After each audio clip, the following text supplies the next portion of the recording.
សួស្តីបងប្អូនអរគ្នាថ្ងៃនេះខ្ញុំមកជួបបងប្អូនវិញទៀតហើយថ្ងៃនេះខ្ញុំមកធ្វើវីដេអូបង្ហាញដល់បងប្អូនអំពីរបៀបធ្វើរូបបែបនេះបងប្អូនបាទធ្វើរូបបែបហ្នឹង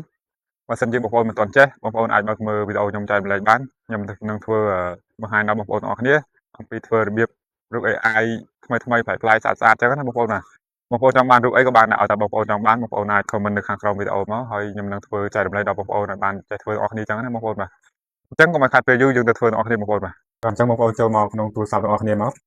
បងប្អូនចូលមកក្នុងទូរស័ព្ទហើយបងប្អូនអស់មើលមកបងប្អូនអស់មករកកន្លែងនេះបងប្អូនបាទហើយនេះកន្លែងទូកលហ្នឹងមកបងប្អូនចូលមកកន្លែងហ្នឹងមកបន្តមកទៀតបងប្អូនចុចលើហ្នឹងមកបងប្អូនចុចលើហ្នឹងហើយបងប្អូនវាយអក្សរ Gemini AI មកបងប្អូនបាទនេះទូកល AI ឬក៏ហៅថា Gemini AI នេះបងប្អូនចូលកន្លែងហ្នឹងមកតែបើសិនជាបងប្អូន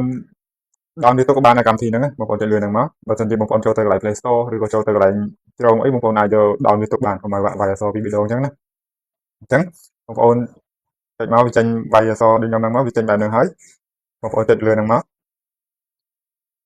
កបងប្អូនចុចលើហ្នឹងមកដើម្បីយើងទៅធ្វើរូប AI រូបភាពស្អាតៗអញ្ចឹងណាបងប្អូនបាទតែពេលធ្វើហើយបងប្អូនត្រូវតែមាន link ឬក៏គេហៅថា Prompt ណាបងប្អូនយក Prompt នឹងពីខ្ញុំទៅខ្ញុំនឹងដាក់នៅក្នុង Telegram នេះបងប្អូនឆាតមក Telegram នេះមកដល់កន្លែងនេះបងប្អូនចុចកន្លែងរូប project នេះមកបងប្អូនបាទដើម្បីយើងចុចយករូបឲ្យវាបំលែងជារូបពិតអញ្ចឹងណាបងប្អូនបាទតែរូប AI ទេតែធ្វើឲ្យជារូបចេញរូបយើងអញ្ចឹងណាបងប្អូនបាទអញ្ចឹងដល់កន្លែងនេះខ្ញុំត្រូវការដាក់អក្សរបងប្អូនបាទអញ្ចឹងខ្ញុំចូលទៅ copy paste នៅក្នុង chat ខ្ញុំមួយទៀតសិនអញ្ចឹងខ្ញុំចូលទៅ copy paste សិនបងប្អូនបាទនេះគឺជា chat ខ្ញុំមួយទៀតបងប្អូនបាទខ្ញុំចូលទៅក្នុង chat ហ្នឹងហើយបន្ទាប់មកខ្ញុំ copy paste យកអញ្ចឹងណាបងប្អូនបាទខ្ញុំចុចកន្លែងនេះដើម្បីចម្លងទៅយកដាក់តែក្នុងវិញអញ្ចឹងណាបងប្អូនបាទបន្ទាប់មកខ្ញុំចូលទៅកន្លែងហ្នឹងវិញបន្ទាប់មកខ្ញុំដាក់កន្លែងនេះដាក់ចុចកន្លែងហ្នឹងមកចុចអក្សរមួយទៅវាលោតអក្សរមកនេះបងប្អូនបាទលោតអក្សរដែលខ្ញុំបានសរសេរជា link ឬក៏គេហៅថា prompt ដើម្បីយកទៅកាត់តរូបភាព AI នៅក្នុងកម្មវិធី Gemini អញ្ចឹងណាបងប្អូនបាទអញ្ចឹងបើសិនជាបងប្អូនមិនទាន់ចេះខ្ញុំនឹងបង្ហាញបងប្អូនឲ្យបានចេះទាំងអស់គ្នាតែបើសិនជាបងប្អូនចេះហើយក៏អធិស្ឋានផងបើអស់ម្លងក៏អស់ម្លងទៅតែបើមើលក៏មើលចុះតែបើសិនជាបងប្អូនអត់ទាន់ចេះបងប្អូនចង់ចេះបងប្អូនមើលវីដេអូខ្ញុំទាំងអស់គ្នាមកខ្ញុំនឹងធ្វើបង្ហាញបងប្អូនអញ្ចឹងណាបងប្អូនបាទបន្តមកទៀតដល់កន្លែងនេះយើងចុចសញ្ញាបូកដើម្បីចូលទៅយករូបភាពអញ្ចឹងណាបងប្អូនបាទបងប្អូនចុចកន្លែងសញ្ញាបូកហ្នឹងមកបន្តមកទៀតចុចមកកន្លែងនេះបងប្អូនបាទចុចមកកន្លែងនេះកន្លែងទី2នេះចុចកន្លែងហ្នឹងមកបន្តមកទៀតចុចកន្លែងរូបភាពដាក់នេះហ្នឹងមកចុចមកដើម្បីយើងចូលទៅយករូបភាពអញ្ចឹងណាបងប្អូនបាទ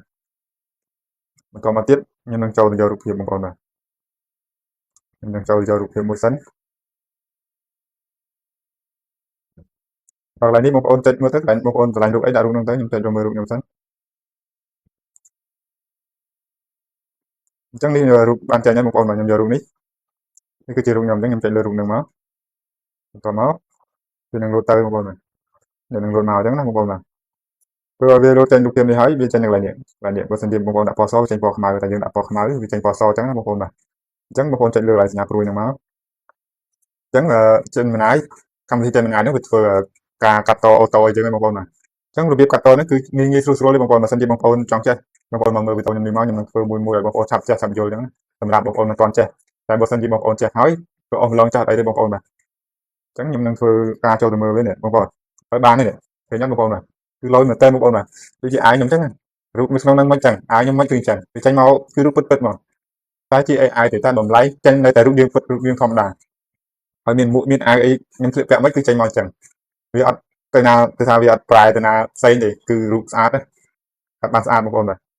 អញ្ចឹងមានបងប្អូនយើងចាប់អារម្មណ៍រូបនេះច្រើនអញ្ចឹងខ្ញុំធ្វើរូបនេះសិនបើសិនជាចាប់អារម្មណ៍រូបណាទៀតបងប្អូនមិនចេះធ្វើបងប្អូនអាច comment នៅខាងក្រោមចង់បានរូបអីចង់បានរបៀបម៉េចបងប្អូនសរសេរអក្សរប្រាប់ខ្ញុំមកខ្ញុំនឹ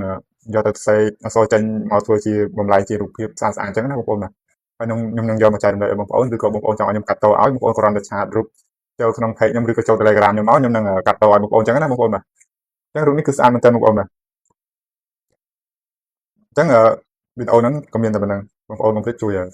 follow page ហើយនឹងតាមដាន page ខ្ញុំម្នាក់មួយផងជួយចុច subscribe YouTube ខ្ញុំមួយផងនៅលើ page ខ្ញុំហ្នឹងហើយមួយទៀត TikTok ខ្ញុំដាក់នៅលើកន្លែង profile page ខ្ញុំហ្នឹងដែរបងប្អូនចូលទៅចុចមួយម្នាក់ទៅដើម្បីទទួលបានវីដេអូថ្មីៗអញ្ចឹងណាបងប្អូនបាទអញ្ចឹងសូមអរគុណបងប្អូនវីដេអូហ្នឹងក៏មានតែប៉ុណ្្នឹង